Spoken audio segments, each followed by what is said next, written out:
Banjir juga merendam Bandung, Jawa Barat. Intensitas hujan yang masih tinggi membuat Sungai Citarum yang makin dangkal tak bisa menampung debit air hingga meluap ke permukiman.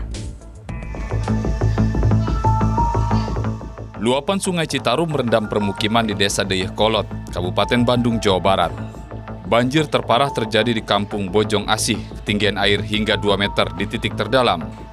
Demi beraktivitas, warga pun gunakan perahu dan ban karet untuk menembus genangan banjir. Banjir rutin merendam permukiman warga saat hujan deras mengguyur wilayah Bandung Raya dan sekitarnya.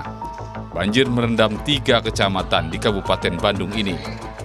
Ketinggian yang paling ini 2 meter lah, 2 meteran ya? meliputi RW 3, RW 3, RW 4, RW 14, RW 5. Itu seputaran bantaran, ya udah kita masyarakat. Hujannya dari kapan ini, Bang? Ini 3 hari ini ya, 3 hari ini intensitas hujan wilayah Bandung Raya cukup tinggi ya.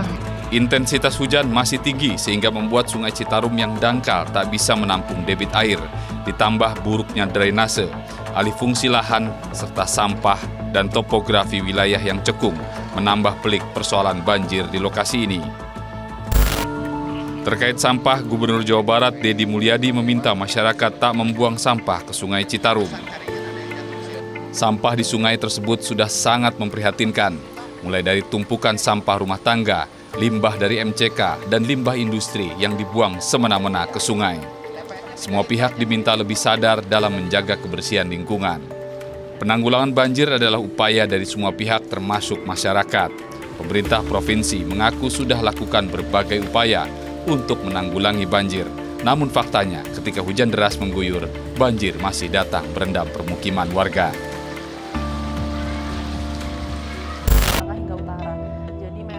Sementara itu, BMKG memprediksi tingginya curah hujan yang terjadi saat ini masih dapat sebabkan banjir, bahkan dalam sepekan ke depan diprediksi cuaca ekstrim masih akan terjadi. BMKG sebut banjir dan bencana alam yang terjadi di sejumlah wilayah di Indonesia disebabkan oleh adanya fenomena atmosfer dari skala global, regional maupun lokal. Fenomena dari skala global yaitu disebabkan gelombang ekuator Rossby yang terpantau aktif, yang menyebabkan pertumbuhan awan hujan yang terjadi di wilayah Jawa bagian barat.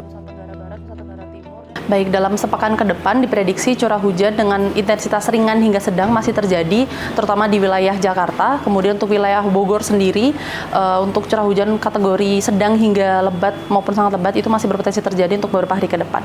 Baik, dalam sepekan ke depan untuk wilayah Indonesia secara umum masih berpotensi terjadi cuaca ekstrim, hujan dengan intensitas sedang hingga lebat, terutama di wilayah Sumatera sebagian besar, kemudian Jawa, terutama Jawa bagian barat hingga Jawa Tengah.